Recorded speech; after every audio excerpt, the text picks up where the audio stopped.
Sige, subukan mo akong gamutin. Kapag napatunayan mong magaling ka, papabuntis pa ako sayo. Ito ang mga salitang binitawan ni Jessica, isang puting Amerikana na doktor, sa isang residenteng Pilipino. Ang nakakagulat na pahayag na ito, na sinabi sa gitna mismo ng emergency room, ay nagdulot ng tawanan mula sa makatrabaho nila. Si Jose de la Cruz, ang tinutukoy, ay yumuko na lamang ng mas malalim. Ngunit, makalipas lamang ang 30 minuto, ang mayabang na doktora ay manginginig sa takot at sasabihin, "Sino ka? Sino ka ba talaga? Paano ka nakaroon ng ganyang klase ng galing?" Ang lalaking sa tingin nila ay isang ordinaryong residenteng Pilipino ay nagpakita ng isang pambihirang kakayahan na gumulantang sa buong emergency room. Ano nga ba ang nangyari? Kung interesado ka sa kwentong ito na naging viral sa mga komunidad ng maina sa Amerika, pindutin lamang ang subscribe button. Megiwan din ngang komento na, ang galing ng medisinang Pilipino sa St. Mary's Medical Center sa Manhattan, New York. Isa sa mga pinakamahuhusay na ospital sa bansa, sa Departamento ng Emergency Medicine. Alas 7 ng umaga, simula na ng panibagong shift. Sa pasilyo na puno ng mga abalang doktor at nurse na nakaputing gown, isang lalaki ang tahimik na naglalakad, tila hindi napapansin. May taas siyang 5'8", katamtaman ang pangangatawan, at nakasuot ng makapal na itim na salamin. Siya si Jose de la Cruz, isang 28 taong gulang na residenteng Pilipino. Ang kanyang gown ay mas lukot kaysa sa iba, at ang kanyang sapatos ay mukhang ilang taon nang ginagamit. Nang halos huli na siyang makarating, ang ibang mga residente ay nakumpol-kumpol na, naghahanda para sa morning rounds. Maliban kay Jose, lahat sila ay puti. Nang tahimik siyang tumayo sa likuran, ilan ang sumulyap sa kanya at nakbulungan. Alam niyang pinag-uusapan siya, ngunit hindi siya kumibo.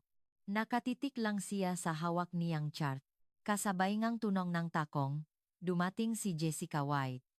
Ang 35 taong gulang na chief resident, na may buhok na kulay ginto na mayos na nakatali, ay may malaking kapangyarihan sa departamentong iyon.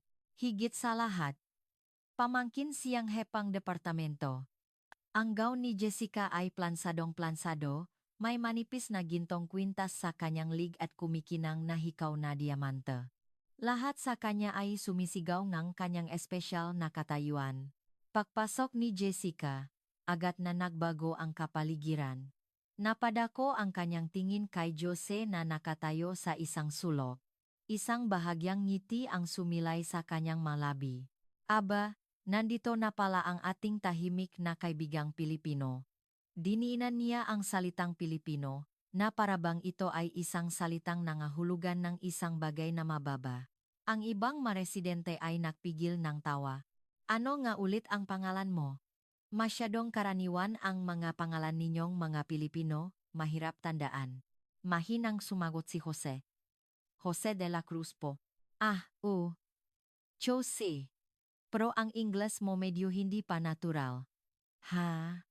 Nag-aalala ako kung nakakapag-usap ka ba ng maayos sa mga pasyente, lalo na sa mga emergency. Alam mo naman, isang maling salita lang, maaring may mamatay. Sa katotohanan, walang problema sa Ingles ni Jose. Mas bihasa pa nga siya sa paggamit ng mga medical terms kaysa sa karamihan ng mga Amerikanong residente. Ngunit dahil sa kanyang pagiging tahimik, ginamit ito ni Jessica bilang kahinaan niya. At saka, Jose, kayong mga Pilipino, masyado kayong magalang sa mga nakatataas, hindi ba? Nasa Amerika ka. Kung palagi ka lang yuyuko sa mga superior mo, mag-aalala ang mga pasyente. Nang magsimula ang rounds, isa-isang nagulat ang nga residente tungkol sa kanilang nga pasyente. Puno ngang kumpiyansa ang iba, may kasama pang biruan. Ngunit nang si Jose na ang sasalang, biglang nagbago ang tensyon. Inulat niya ang tungkol sa kanyang pasyente ng may katumpakan at kaiklian. Mula sa diagnosis hanggang sa plano ng paggamot, lahat ay perpekto. Ngunit, humanap pa rin si Jessica ang butas. Mukhang naiintindihan mo naman ang kalagayan ng pasyente, pero hindi ka pa rin lubusang naka-adjust sa medical system ng Amerika. Ibang-iba siguro sa Pilipinas, ano?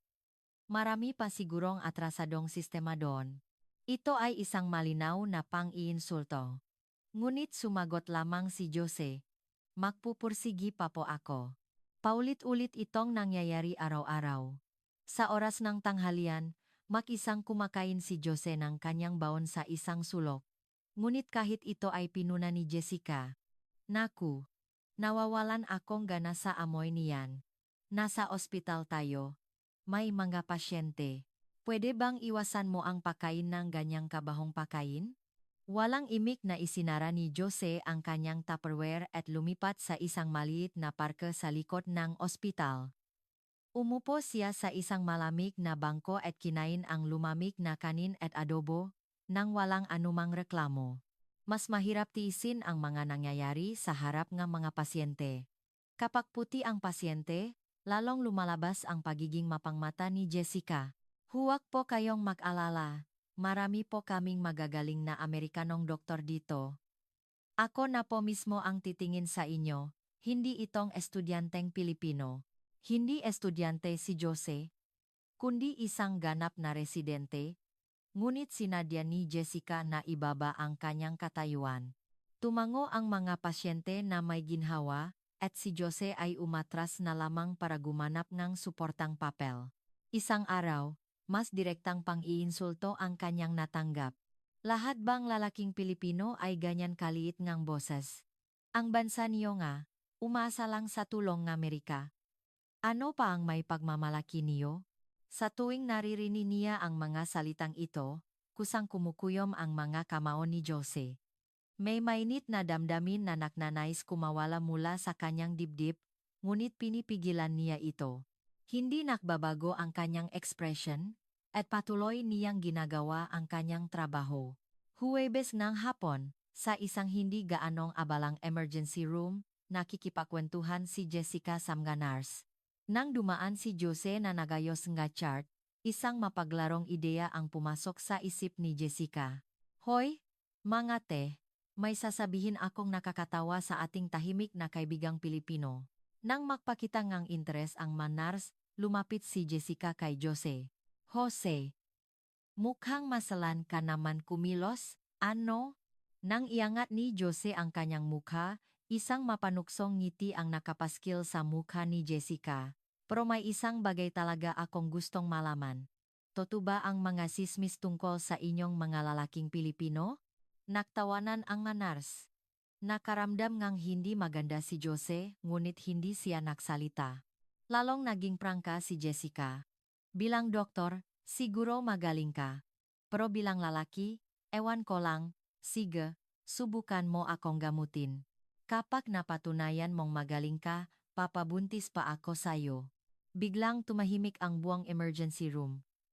Ito ay malinaw na sexual harassment at isang racist na pahayag. Ilang nurse ang natigilan, ngunit walang pumigil sa kanya. Si Jessica ay ang chief resident at pamangkin ngang hepe. Namula ang mukha ni Jose. Hiya at galit ang sabay-sabay niyang naramdaman. Ang kanyang makamay ay mahigpit na nakahawak sa chart, at kitang-kita ang pagiting ng kanyang panga.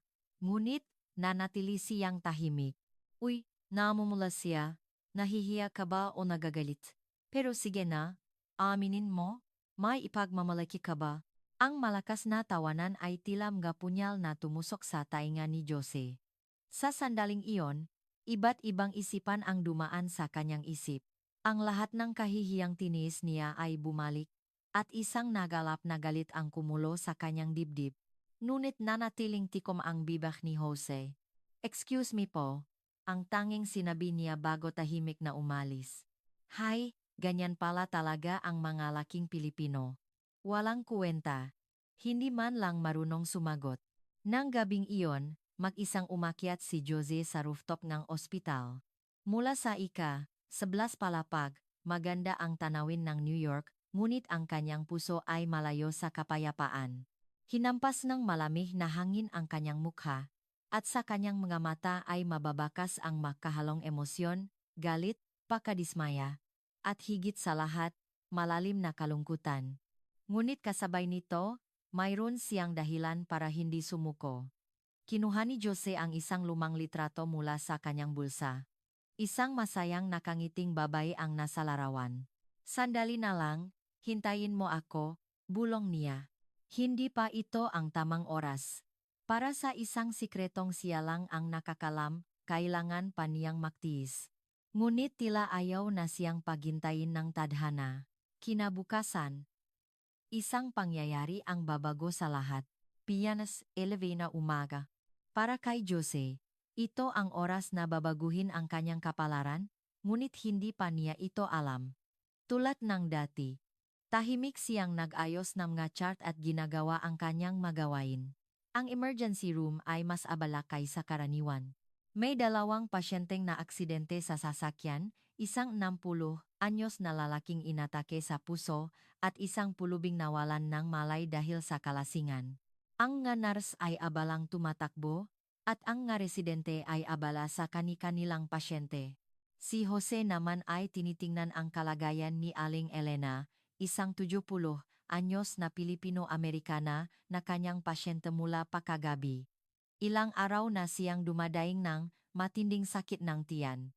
Isang ibang residente ang unang sumuri sa kanya, ngunit walang nakitang kakaiba at pinayuhan siyang mag-obserba. Nang makita si Aling Elena, ngumiti ito. Naku! Isang batang doktor na Pilipino. Gumaan ang pakiramdam ko kapag nakakakita akong kapwa ko Pilipino. Ngumiti ng bahagya si Jose at masusing sinuri ang kalagayan ng matanda. Nang muli niyang kapain ang tiyan nito, may naramdaman siyang kakaiba. May isang maliit na pagbabago na hindi napansin ng unang doktor. Tiningnan niyang muli ang resulta ng blood test. Ang bilang ang white blood cells ay unti-unting tumataas. Nasa normal range pa ito kanina. Unit ngayon ay nasa borderline A. Naging seryoso ang tingin ni Jose. Muli niyang tinanong ang matanda. Lola, kailan pa po eksaktong nagsimula ang sakit? Pakisubukang alalahanin. Aba, ewan ko. Iho, mga 3 araw na yatang masama ang tiyan ko. Kahapon, hindi ko na natiis ang sakit. Tumango si Jose habang muling kinakapa ang tiyan. Sa pagkakataong ito, mas maingat siya, pinakmamasdan ang bawat reaksyon sa mukha nga matanda. Nang diinan niya ang kanang ibabang bahagi ng tiyan, hindi niya pinalampas ang bahagyang pakunot ng no ni Lola Elena. Iba't ibang posibilidad ang mabilis na pumasok sa isip ni Jose. Kailangan niya ng karagdagang pagsusuri. Ngunit sa sandaling iyon, dumating si Jessica. Anong ginagawa mo? Maingat na sinabi ni Jose. Sinusuri ko po ulit si Aling Elena. Baka po may appendicitis, kaya iniisip ko pong ipa-CT scan siya. Isang mapanuyang tingin ang ipinukol ni Jessica. CT scan. Nasuri na siya ni Michael at sinabing walang problema. Nag-alala ka lang ng sobra. Gusto mo bang bigyan ng malaking bill ang pasyente? Pero tumataas po ang white blood cell count niya, at may pananakit po sa kanang bahagi ng tiyan. Sa Pilipinas ba, lahat ng pasyente niyo sina-CT scan? Nasa Amerika tayo. Mayroon tayong tinatawag na cost effectiveness. Paano kung magreklamo ang insurance company dahil sa hindi kinakailangang test? Tumango ang nganar sa sinabi ni Jessica. Sa tingin din nila ay masyadong oa si Jose. Wala nang nasabi si Jose. Isa pa lang siyang first-year resident, at si Jessica ang chief. Bigyan mo na lang siyang pain reliever at obserbahan. Kung may magreklamo sa mahal na test, ikaw ang mananagot. Napilitang tumango si Jose. Ngunit sa isang sulok ng kanyang isip, patuloy ang kanyang pag-aalala. Ang kanyang medical intuition ay nagsasabing mayroon siyang nakakaligtaan. 2:00 ng hapon, muling binisita ni Jose si Aling Elena.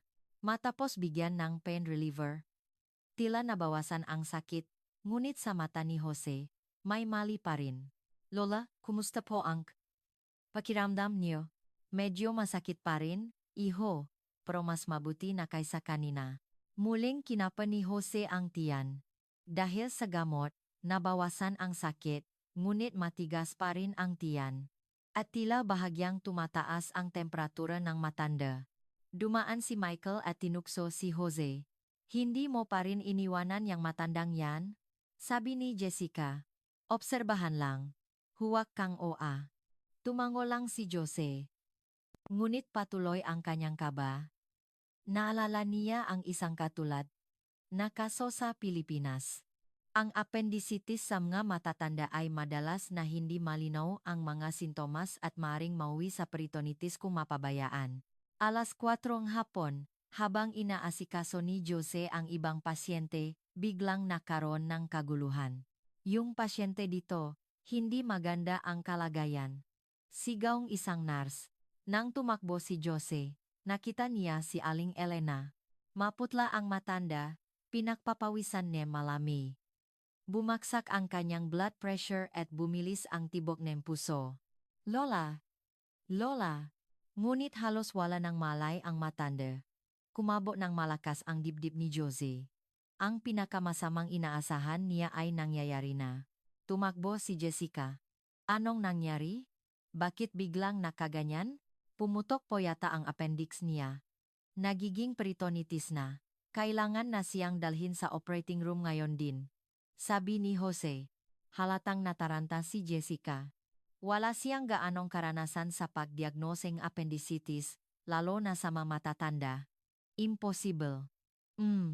Kumuha muna ulit tayo ng blood test.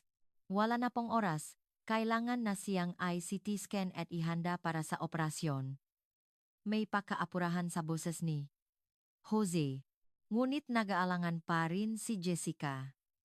Ayaw niyang aminin na dahil sa kanyang pagkakamali, nalagay sa panganib ang buhay ng pasyente.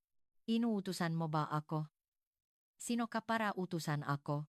Sa sandaling iyon, lalong lumala ang kalagayan ng matanda. Biglang bumaksak ang presyon at humina ang pulso. Hindi na makapagintay si Jose. Hindi niya namalayan, naitulak niya si Jessica at lumapit sa matanda. Nagsimula siyang magbigay ng utos sa mga nurse. Mag-start ng 4 fluids, mabilis, ihanda ang gamot para sa blood pressure.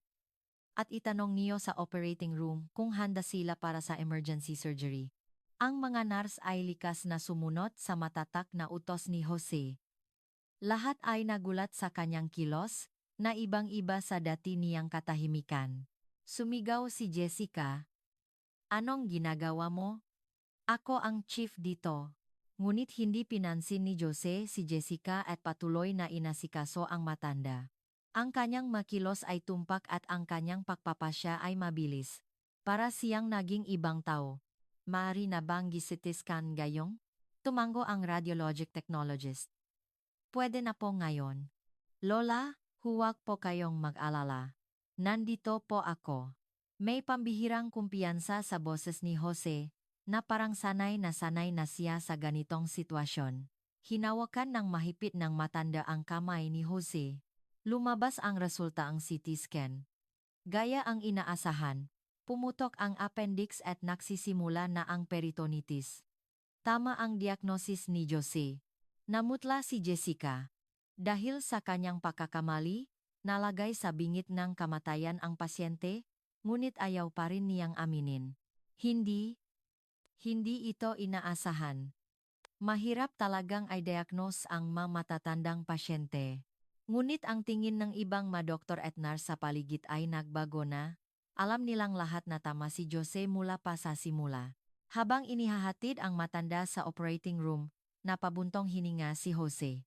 Mabuti na lang at hindi pa huli ang lahat. Ngunit kung naantala pa ng kaunti, maaring mas malala ang nangyari. Lumapit ang nurse na si Emily. Jose, ang galing mo. Kung hindi dahil sayo, ewan ko kung anong nangyari sa matanda. Umiling si Jose. Ginawa ko lang po ang trabaho ko. Hindi, sobrang galing mo talaga, pagpapatuloy ni Emily. Paano mo nalaman ng ganun ka-eksakto? Para kang isang doktor na may napakaraming karanasan. Hindi sumagot si Jose. Sa halip, tumingin siya sa bintana, tila may malalim na iniisip. Dahil sa nangyari, unti-unti nang nalalantad ang kanyang tunay na kakayahan. Ngunit kailangan pa niyang maging mas maingat. Si Jessica naman ay nataranta sa matingin ng kanyang makasamahan. Malinaw na nalantad ang kanyang pagkakamali, at ang katotohanang ang Pilipinong residente na dati niyang minamaliit ang nagligtas sa pasyente ay isang malaking sampal sa kanyang ego. Alas 6 ng gabi, dumating ang balitang matagumpay ang operasyon ni Aling Elena. Ang hepa mismo ng surgery department ang bumaba sa ER para hanapin si Jose. Ikaw ba si Dr. De La Cruz? Napakagaling ng diagnosis mo. Kung natagalan pa ng kaunti, delikado na sana. Dahil sa papuringang hepe, naging kakaiba ang kapaligiran sa ER. Lahat ng mata ay nakatuon kay Jose, habang si Jessica ay namumula sa hiya.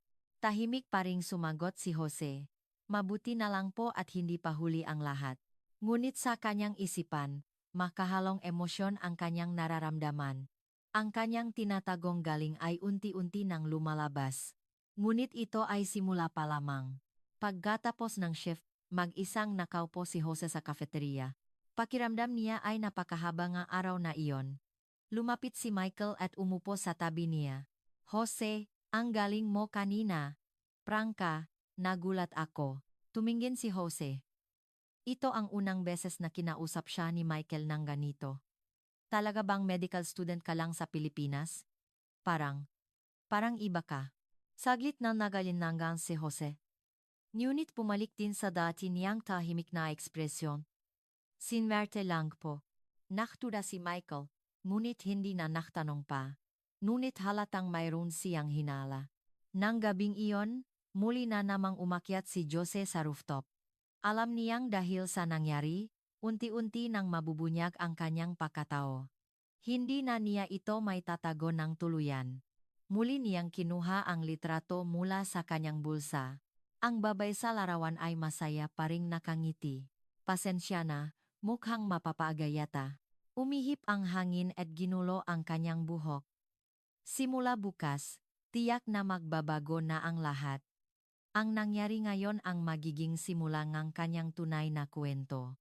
Lunes ng umaga, bahagyang nagbago ang kapaligiran sa ospital. Mula nang mangyari ang insidente kay Aling Elena noong Biyernes, naging iba na ang pagtingin ng mga tao kay Jose. Ang mga nurse ay mas magalang na bumabati sa kanya, at ang ilang residente ay sumusulyap na may pagtataka. Ngunit ang pagtrato ni Jessica ay lalo pang lumamig. Ang kanyang pagkakamali ay nalantat, at ang katotohanang ang Pilipinong minamaliit niya ang nagpahiya sa kanya ay sumugat sa kanyang pride. Sa tuwing dadaan si Jose, sinasadya niyang umiwas ng tingin, at sa oras ng rounds, lalo pang naging halata ang kanyang pag-atake. Dr. De La Cruz, sinwerte ka lang nung Biyernes. Pero ang medisina ay hindi tungkol sa swerte. Kailangan ditong sistematikong pag-isip at karanasan. Sinadya ni Jessica na sabihin ito sa harap ng ibang mga residente, na parabang ang tamang diagnosis ni Jose ay isang tsamba lamang. Tulad ng dati, hindi kumibo si Jose. Tumango lang siya ng bahagya. Ngunit may kakaiba na sa kanyang mga mata. Tila may isang bagay na natutulok sa kanyang kaloban na unti-unting nagigising. Martes ng hapon, isa na namang insidente ang naganap sa ER. Isang 50 anyos na lalaking puti ang isinugot, hawak ang kanyang dibdib. Tipikal na sintomas na atake sa puso, at si Michael ang natasang unang tumingin. Ngunit dahil sa kakulangan sa karanasan, nakamali si Michael sa kanyang initial assessment. Nakamali siya sa pagbasa ng EKG. Hindi niya napansin ang ST segment elevation at na-diagnose niya ito bilang simpleng anggina. Binigyan lamang niya ang pasyente ng nitroglycerin at sinabing obserbahan. Ngunit nang makita ni Jose ang EKG, nanigas ang kanyang mukha. Malinaw na atake sa puso iyon, kailangan ng agarang angioplasty. Mabilis na nag-isip si Jose. Bawat sandali, namamatay ang muscle ng puso ng pasyente. Maingat na lumapit si Jose kay Michael. Pwede ko bang tingnan ulit ang EKG? Tamad na sumagot si Michael. Bakit pa? Angina lang yan.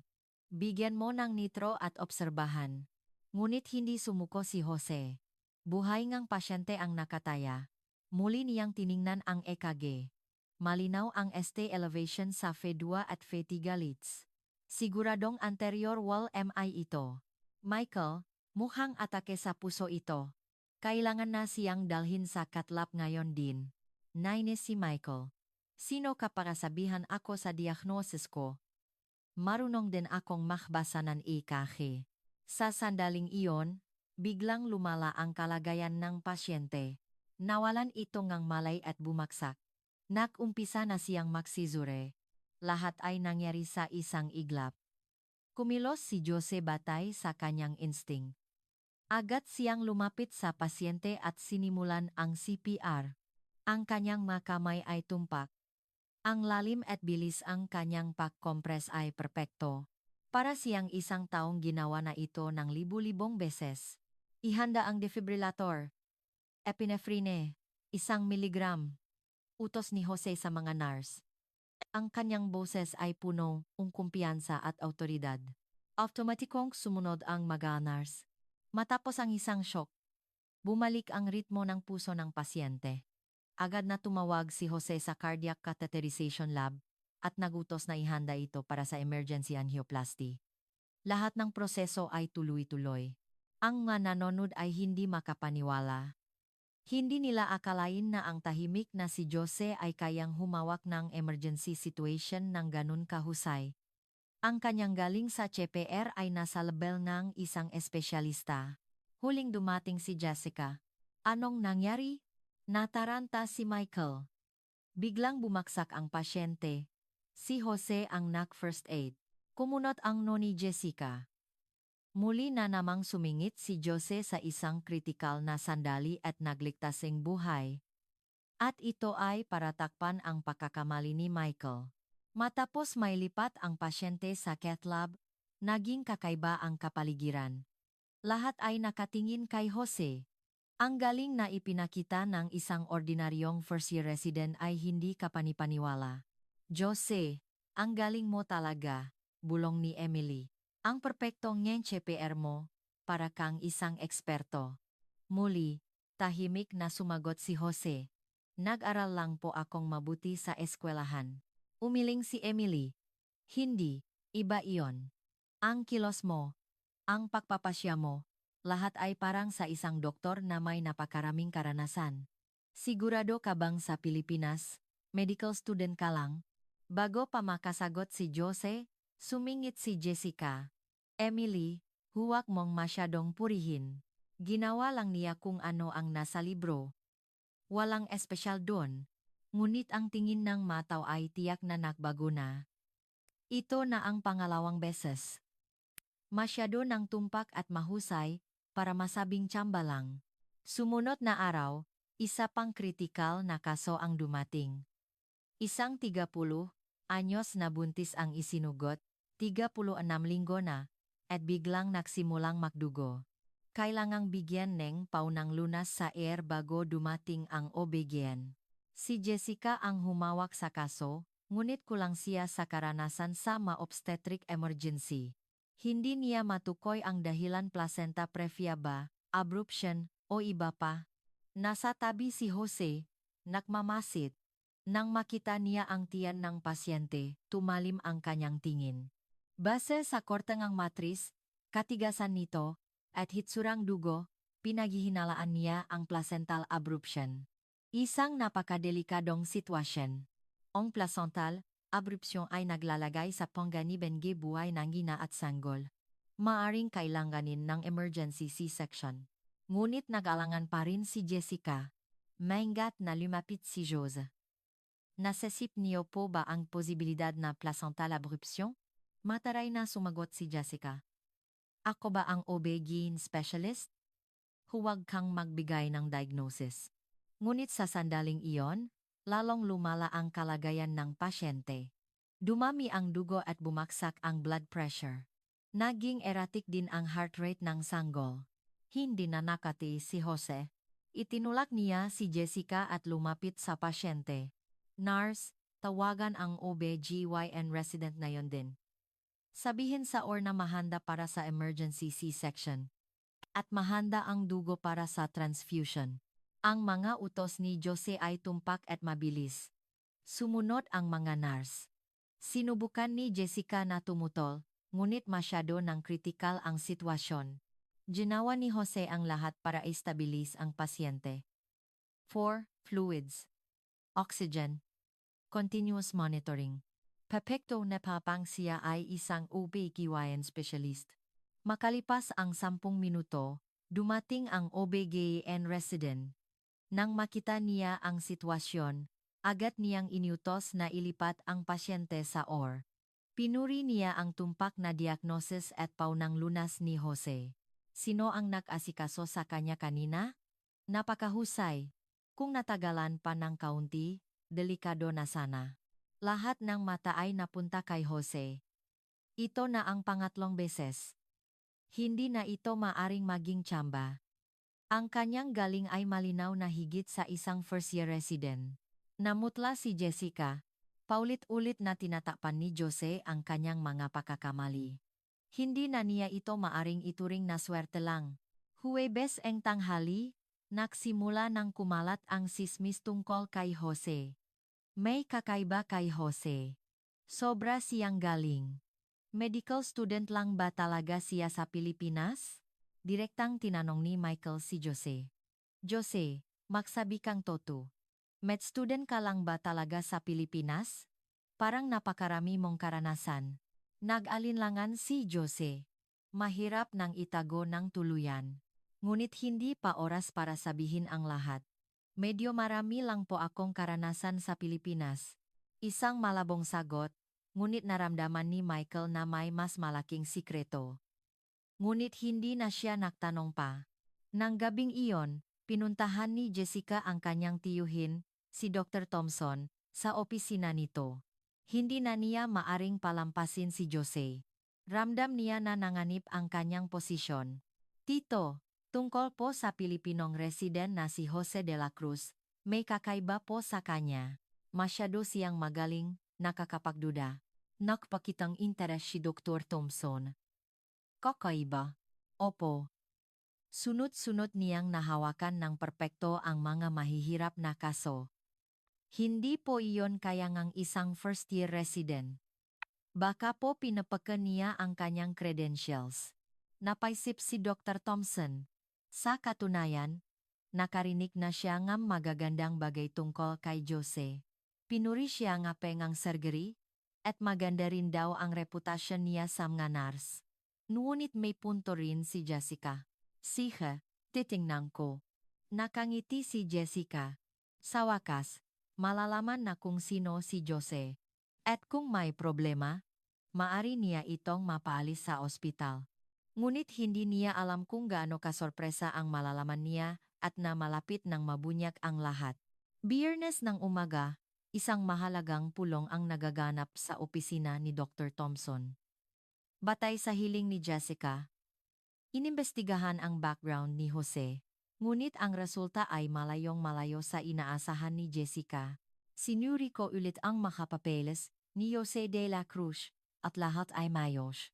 Nakatapos sa University of the Philippines College of Medicine, matataas ang marka, perpekto ang maka-recommendation letter. Walang problema. Sabi ni Dr. Thompson. Naktaka si Jessica. Sigurado siyang may mali. Ngunit sa papel, walang problema. Hindi siya sumuko. Pero tito, sa totoong buhay, kakaiba po talaga. Ang ginagawa niya ay hindi para sa isang first-year resident. Napaisip si Dr. Thompson. Kung ganun, mas mabuting subukan siya ng direkta. Sige, kung may darating na mahirap na kaso ngayon, ibigay natin kay Jose de la Cruz. Titingnan natin ang kanyang tunay na galing. Tuwang-tuwa si Jessica. Sa wakas, malalantat na si Jose. Sa harap ng isang mahirap na kaso, tiyak na lalabas ang tunay niyang kulay. 2:00 ng hapon, isang malaking trahedya ang nangyari. Dahil sa isang malaking aksidente sa kalsada, 6 na pasyenteng malubha ang kalagayan ang isinugot ng sabay-sabay. Isang karambolangang truck at 3 kotse, at lahat ng pasyente ay nasa bingit ng kamatayan. Naging isang war zone ang emergency room. Naghati-hati ang mga doktor at nurse. Sinadya ni Jessica na ibigay kay Jose ang pinakamalubhang kaso, isang 40 anyos na lalaki, walang malay dahil sa multiple trauma. May pinsala siya sa ulo, dibdib, at tiyan. Isang napakakomplikadong kaso na kahit ang mga bihasang espesyalista ay mahihirapan. Inaasahan ni Jessica na mataranta si Jose. Ngunit iba ang naging reaksyon niya. Nang makita niya ang pasyente, kalmado niyang sinuri ang sitwasyon. Nagbago ang kanyang mga mata. Wala na ang dati niyang tahimik at mahiyain na anyo. Sa halip, isang matalas at nakatutok na tingin ang ipinukol niya sa pasyente. Automatiko niyang kinapa ang pulso sa lig, habang sinusuri ang pahinga at antas ng kamalayan. Magsimula tayo sa primary survey. Secure ang airway. Suriin ang oxygen saturation. Utos niya sa nurse. Ang kanyang boses ay puno ng kumpiyansa. Hindi stable ang pahinga ng pasyente. Malamang ay may pneumothorax. Agad niyang inutos ang chest x-ray, habang pinapakinggan ang baga. Mahina ang tunog sa kanang baga. Tension pneumothorax. Kailangan ng chest tube insertion, ngayon din. Ihanda ang gamit. Mabilis na kumilos ang mga nurse. Ngunit sumingit si Jessica. Sandali, anong ginagawa mo? Masyadong delikado ang chest tube insertion. Tawagin natin ang thoracic surgery. Wala na pong oras. Marihing sabi ni Jose. Biglang bumabagsak ang blood pressure ng pasyente. Hindi na nag-alinlangan si Jose. Mabilis niyang nilinis ang lugar kung saan ilalagay ang tubo, nag-inject ng local anesthesia. Ang kanyang makilos ay tumpak, na para bang ginawa na niya ito ng daan-daang beses. Hiniwa niya ang balat, at ipinasok ang tubo. Kasabay ng isang sumitsit na tunog, lumabas ang hangin. Matagumpay ang decompression. Agad na nag-stabilize ang blood pressure ng pasyente. Lahat ng nononot ay namangha. Ang chest tube insertion ay isang procedure na kahit ang mga bihasang doktor ay maingat na ginagawa, ngunit ginawa ito ni Jose na parang pang-araw-araw na gawain. Ngunit hindi doon natapos si Jose. Agad niyang sinuri ang tiyan. Nagsimula itong mamaga at masakit kapag dinidiinan. Mataas ang posibilidad ng internal bleeding. Dalhin niyo dito ang fast ultrasound machine.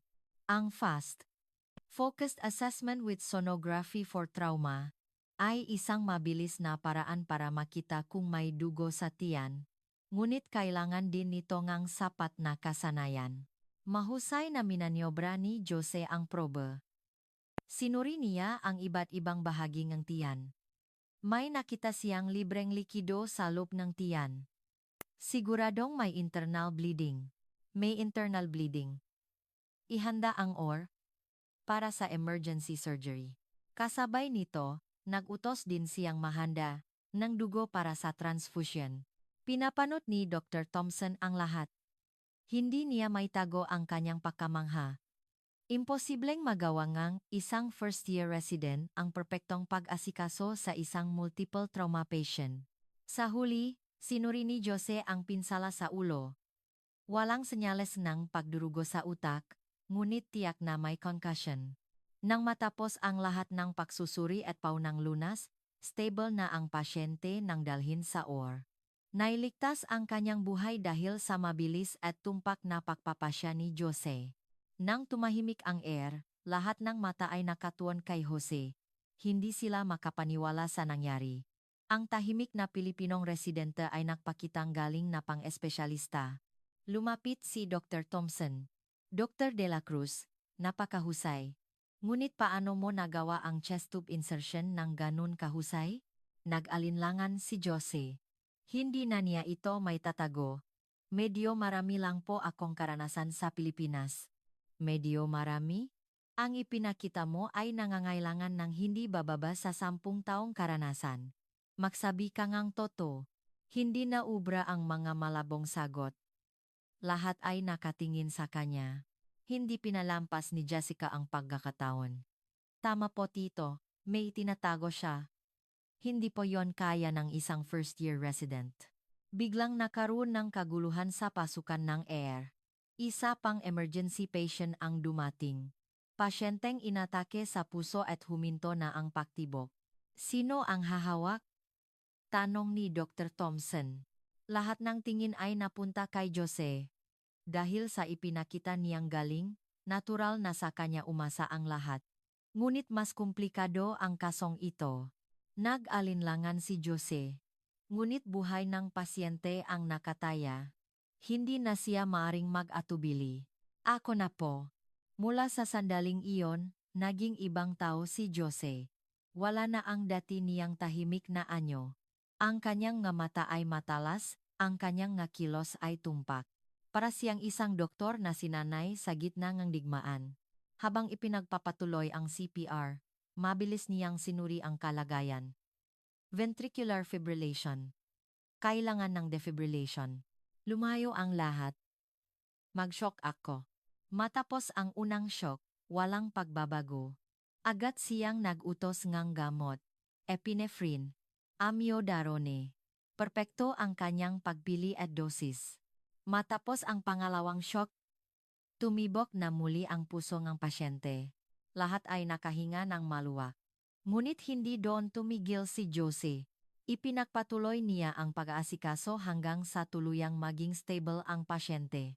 Nang mailipat ang pasyente sa ICU, isang nakabibinging katahimikan ang bumalot sa air. Lahat ay nakatingin kay Jose, hindi na nila siya maaring ituring na isang ordinaryong residente. Muling lumapit si Dr. Thompson. Dr. De La Cruz, kailangan mo nang sabihin ang totoo. Sino ka ba talaga? Napabuntong hininga si Jose. Oras na. Ngunit hindi pa siya handa. Isa na po akong espesyalista sa Pilipinas. Isang salita na nagpatahimik sa buong IR. Ngunit ito ay simula pa lamang. Ang tunay na kwento ni Jose ay ngayon pa lang magsisimula. Isang nakabibinging katahimikan ang bumalot sa emergency room. Ang pag-amin ni Jose ay gumulantang sa lahat. Kung isa na siyang espesyalista sa Pilipinas, bakit siya nagiging residente muli sa Amerika? Ano ang kanyang dahilan? Si Dr. Thompson ang unang nagsalita. Espesyalista sa Pilipinas, kung ganoon, bakit ka nagre-residente dito? At bakit mo ito inilihim? Yumuko si Jose. Alam niyang wala na siyang takas, ngunit masakit alalahanin ang lahat. Mayroon po akong personal na dahilan. Mataray na sumabat si Jessica. Personal na dahilan? Anong ibig mong sabihin? Itinago mo ang iyong credentials para makapasok bilang residente. Malinaw na panloloko yan. Naksimulang makbulungan ang makataw. May punto si Jessica. Ang pagdatago ng credentials ay isang seryosong issue. Ngunit iba ang iniisip ni Dr. Thompson. Nasaksihan niya mismo ang galing ni Jose. Hindi sapat na paliwanag ang pagiging espesyalista lamang sa Pilipinas. Teka Jessica. Isipin mo ang ipinakita ni Dr. De La Cruz kanina. Chest tube insertion, fast ultrasound, advanced cardiac life support. Hindi lang yan basta. Galing ng espesyalista. Kailangan ng napakaraming karanasan para magawa iyon. Tumango ang lahat. Ang ipinakita ni Jose ay higit pa sa isang ordinaryong espesyalista. Ang kanyang kasanayan sa trauma ay para sa isang taong matagal nang nagtrabaho sa isang trauma center.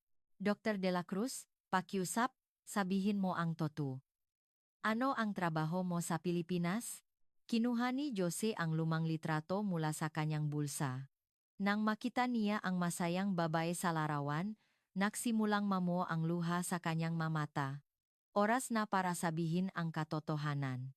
Isa po akong emergency medicine specialist sa Pilipinas. Ngunit hindi lang po iyon. Nanginginig ang boses ni Jose. Volunteer po ako sa Medicine Sans Frontiers o Doctors Without Borders sa loob ang 5 taon. Nagtrabaho po ako sa mga lugar na may digmaan sa Africa, Middle East, at Asia. Isang mas malaking sorpresa. Ang Doctors Without Borders ay isang organisasyon nga doktor na nagtatrabaho sa mga pinakadelikadong lugar sa mundo. Ang 5 taon doon ay nangangahulugan ng hindi masukat na karanasan. Doctors Without Borders. 5 taon. Gulat na tanong ni Dr. Thompson. Ibig sabihin, nagtrabaho ka sa gitna ng digmaan. Tumango si Jose. Sa Syria, Afghanistan, Congo, nag-opera ako habang may putukan sa labas. Nagligtas ako ngang mapasyente sa mga lugar na may sumasabog na bomba. May mga araw na 30 pasyente ang inooperahan ko. Ganap na nagbago ang kapaligiran. Ang misteryo sa likod ngang pambihirang galing ni Jose ay nabunyak na. Kung sinanay siya sa gitna ngang digmaan sa loob ng 5 taon, lahat ng ipinakita niya ay may paliwanag na. Pati si Jessica ay natigilan. Ang pagiging miyembro ng Doctors Without Borders ay isa sa mga pinakamataas na karangalan sa mundo ng medisina. Hindi niya maring basta-basta laitin ang isang taong may ganong karanasan. Pero bakit mo itinago ang ganyang karanasan at nagresidente dito? Tanong ni Emily. Dumilim ang mukha ni Jose. Ito ang pinakamasakit na bahagi. Muli niyang tiningnan ang litrato. Siya ang aking nobya. Humina ang boses ni Jose. Doktora din siya. Nakakilala kami sa Doctors Without Borders. Makasama kami sa Syria. Nang naputol ang kanyang pagsasalita. Binomba po ang ospital. Nasa labas ako, pero siya ay nasa gitna nega operasyon. Hindi ko siya nailigtas. Isang malalim na katahimikan ang bumalot sa air. Ramdam ngang lahat ang sakit ni Jose.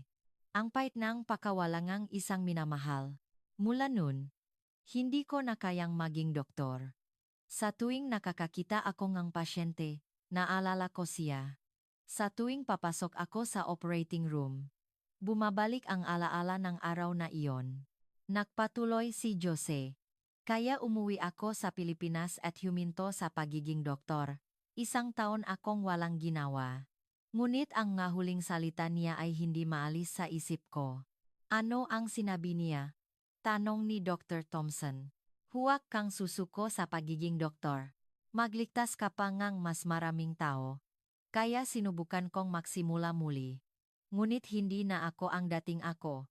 Pumunta ako sa Amerika para magsimula sa pinakamababa. Lahat ay naintindihan na. Kung bakit siya tahimik, kung bakit niya itinago ang kanyang galing, at kung bakit palagi siyang may malungkot na tingin. Pinunasan ni Emily ang kanyang luha.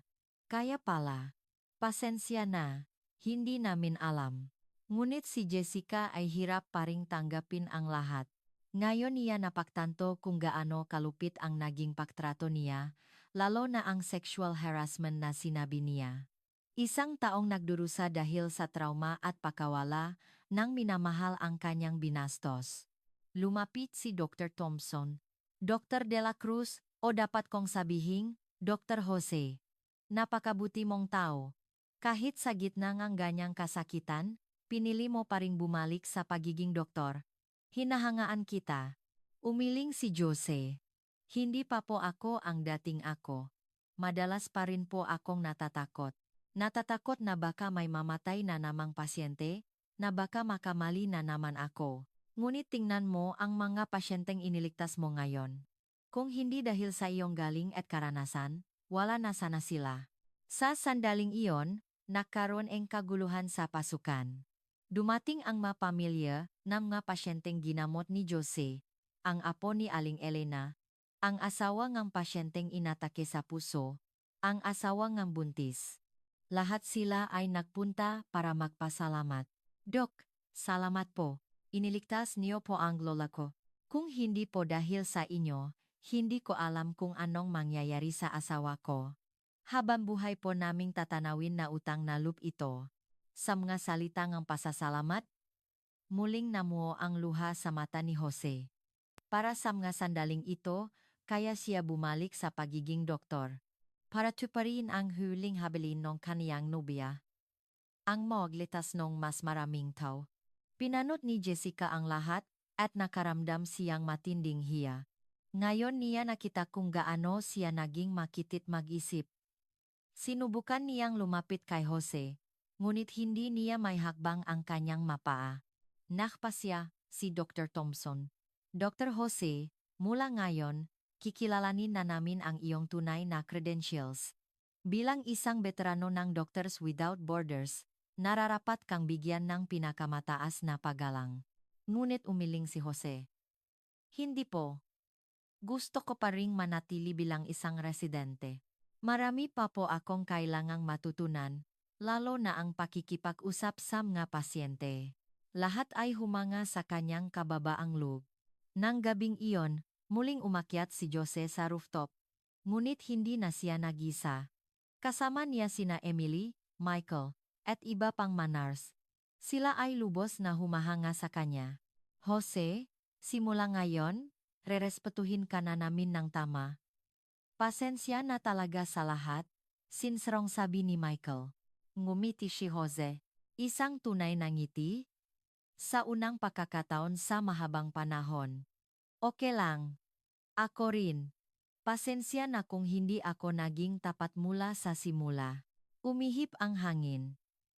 Tumingala si Jose sa langit at kinausap sa isip ang kanyang nobya. Ngunit hindi pa tapos ang lahat.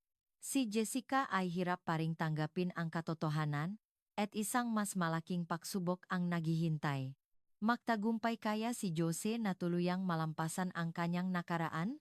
Kinabukasan, ganap nang nagbago ang kapaligiran sa ospital. Nalaman na nga lahat ang tunay na pagkatao ni Jose, at ang bawat tingin sa kanya ay puno ng paggalang. Ngunit si Jessica ay iba. Hindi siya nakatulog buong gabi. Ang mamasasakit na salita at ang sexual harassment na ginawa niya ay paulit-ulit na tumatakbo sa kanyang isip. Sa morning rounds, naging tahimik si Jessica. Nang magulat si Jose, hindi na niya ito pinuna. Sa halip, nakayuko lang siya at umiwas ng tingin. Napansin ni Jose ang pagbabago, ngunit hindi siya kumibo. Patuloy niyang ginawa ang kanyang trabaho, ngunit sa pagkakataong ito, mas aktibo na siyang nakikipag-usap sa mga pasyente. 10:00 ng umaga, isang espesyal na pasyente ang dumating, isang 7 taong gulang na batang Pilipino-Amerikana na hulog at nabagok ang ulo. Umiyak ang bata at labis na nag-aalala ang mga magulang. Si Michael ang unang tumingin, ngunit nahirapan siya dahil sa pag-iyak ng bata. Lalong naging mahirap dahil nagsasalita sa Tagalog ang ina. May marunong bang Tagalog dito? Tanong ni Michael. Tahimik na lumapit si Jose. Ako, na po. Agad na nagbago ang sitwasyon. Malumanay na kinausap ni Jose sa Tagalog ang bata at mga magulang. Huwag kang matakot, ineng. Gagamutin ka ni Tito Dokter. Tumahan ang bata. Gumaan ang loob nga magulang. Malaking tulong na may kapwa Pilipinong doktor. Maingat na sinuri ni Jose ang bata, habang patuloy siyang kinakausap sa paraang maintindihan nito. Pinanood ni Jessica ang lahat. Nakita niya kay Jose ang tunay na kahulugan ng pagiging isang doktor, hindi lamang magaling, kundi may tunay na puso at malasakit sa pasyente. Sa oras ng tanghalian, lakas loob na nilapitan ni Jessica si Jose. Jose? Pwede ba tayong mag-usap? Nanginginig ang kanyang mga kamay. Gusto kong humingi ng tawad. Sa lahat ng sinabi ko sa'yo, lalo na yung sexual harassment. Nang malaman kong galing ka sa Doctors Without Borders, at nawalan ka nga minamahal, doon ko nalaman kung gaano ako naging ignorante at mapanghusga. Nakinig si Jose. Ramdam niya ang sinseridad ni Jessica. Okay lang Jessica. Hindi okay. Hindi mapapatawad ang ginawa ko. Dapat kang respetuhin, pero ako ang pinakamasama. Naluha si Jessica. Ako rin. Hindi ako naging tapat. Mahinahong sabi ni Jose. Itinago ko ang nakaraan ko. Kaya natural lang na hindi niyo ako maintindihan. Hindi, karapatan mong ilihim ang masakit mong nakaraan. Pero ako, napaisip si Jose. Sa totoo lang, Jessica, masakit ang sinabi mo. Pero siguro, kailangan ko rin iyon para maging mas matatag. Lalong nahiya si Jessica. Pasensya na talaga, Jose. Simula ngayon, magbabago na ako. Pangako. Ngumiti si Jose. Salamat, sapat na sa akin yan. Biglang nakaroon ng isa pang emergency. Isang construction worker ang nahulog at may pinaghihinalang spinal cord injury. Sa pagkakataong ito, si Jessica ang unang kumilos. Ako ang hahawak. Jose, tulungan mo ako. Tumango si Jose.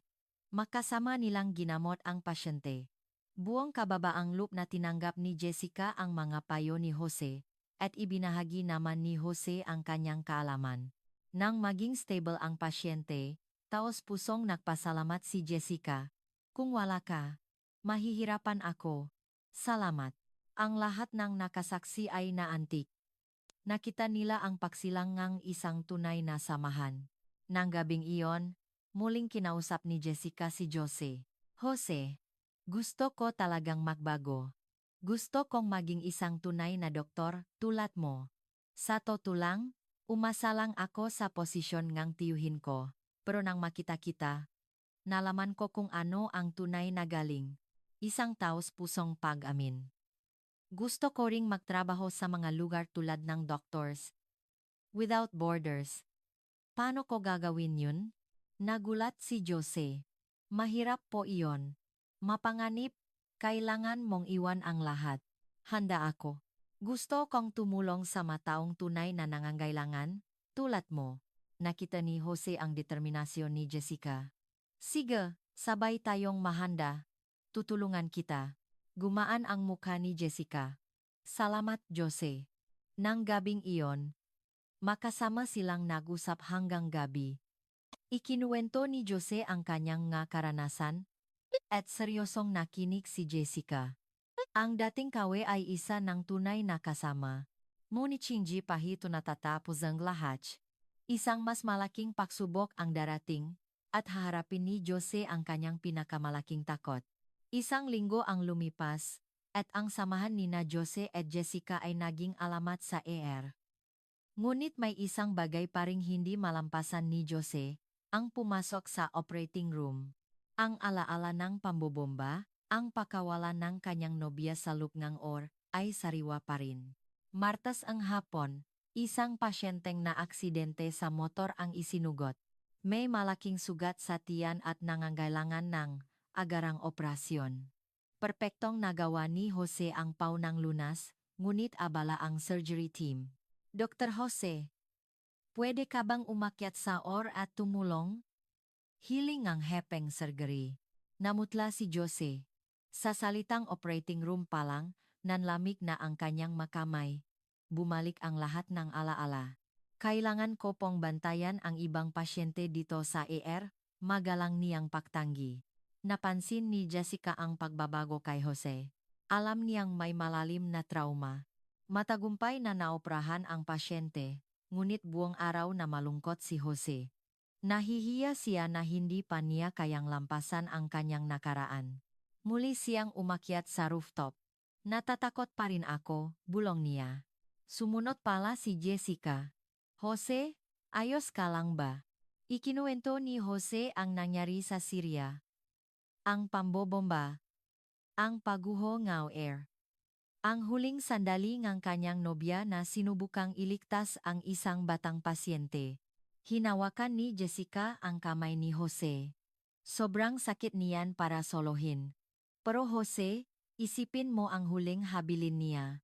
Magligtas ka ng mas maraming tao. At iyon mismo ang ginagawa mo. Iniligtas mo si Aling Elena, ang pasyenteng inatake sa puso, ang buntis. Ipinagmamalaki ka niya. Sigurado ako. Gumaan ang loob ni Jose.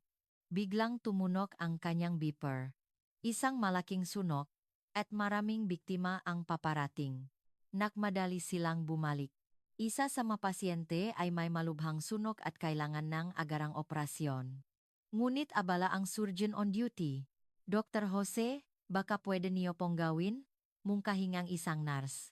Alam ni Jose na kailangan niyang kumilos, ngunit nangingibabaw ang takot. Tiningnan siya ni Jessica. Kaya mo yan, Jose. Sasamahan kita. Ang masalita ni Jessica ay nagbigay sa kanyang lakas ang loob. Buhay ng pasyente ang nakataya. Ito ang gusto ng kanyang nobya. Sige, kakawin ko. Habang naglalakad sila papuntang OR, bumibigat ang kanyang nahakbang. Sa harap ng pinto ngaor, huminto siya. Nanginginig ang kanyang makamay. Kaya mo to? Sabi ni Jessica. Kinuha ni Jose ang litrato ng kanyang nobya. Sandali na lang. Gagawin ko na to. Binuksan niya ang pinto. Pagbukas ng pinto ng kinilabutan si Jose. Ang puting ilaw, ang pasyente sa mesa, ang tunog nga makina lahat ay nakpabalik sa alaala ng Syria. Nang hina ang kanyang matuhod, narinig niya sa kanyang isip ang pagsabok. Jose, ayos ka lang. Hinawakan siya ni Jessica. Hindi ko yata kaya, sabi niya. Pasyente, bumabagsak ang BP. Sigaw nurse. Tiningnan ni Jose ang pasyente. Kailangan niyang kumilos.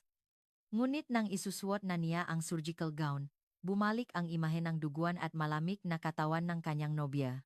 Jose, tumingin ka sa akin. Niyugyok siya ni Jessica.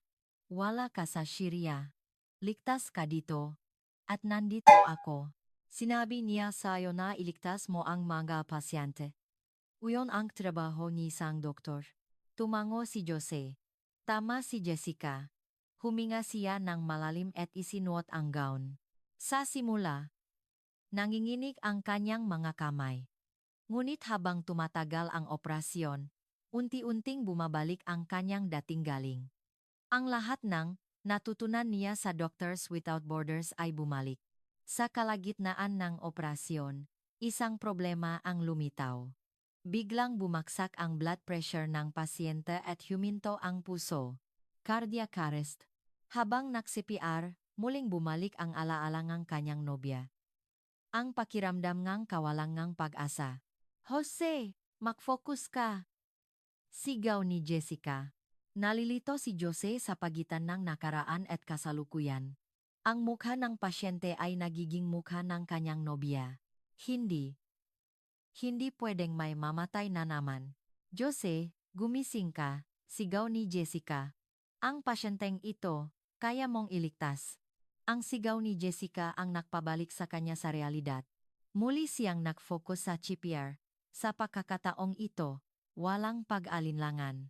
Makalipas ang 3 minuto, muling tumibok ang puso ng pasyente. Nakahinga ng maluwag si Jose. Nagawa niya. At higit sa lahat, hindi na siya biktima ng kanyang nakaraan. Ipinagpatuloy niya ang operasyon, at sa pagkakataong ito, ganap na siyang nagbago.